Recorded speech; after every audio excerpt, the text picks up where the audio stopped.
যে কোনো কাজের ক্ষেত্রে ধারাবাহিকতা না থাকলে, কোনো প্ল্যান না থাকলে সেই কাজে কখনোই সাকসেস হওয়া যায় না। তাই যে কোনো কাজ করার আগে অবশ্যই একটা ধারাবাহিকতা বা প্ল্যান করে আগাতে হবে।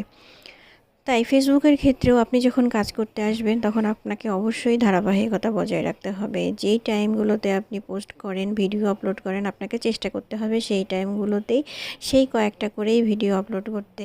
তাহলেই দেখবেন একসময় আপনার সাকসেস আসবে। সে যাই হোক, অনেক কথা। আজকে কিন্তু মিষ্টি কুমড়ার খোসা বাটা খেলাম, খোসা বাটা ভর্তা, এত মজার।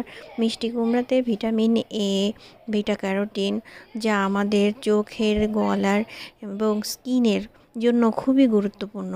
ভিটামিন এ কিন্তু আমাদের রাতকানা রোগ ভালো করে। তাই ভিটামিন এর জন্য মিষ্টি কুমড়া আপনারা এইভাবে ভর্তা করে খাবেন। মিষ্টি কুমড়ার খোসা এইভাবে ভর্তা করে নিয়ে গরম গরম ভাতে সরিষার তেল, পেঁয়াজের মিশ্রণ এইভাবে মিশিয়ে খেয়ে দেখেন কী যে মজা! একেবারে মনে হচ্ছে যে অমৃত খেলাম।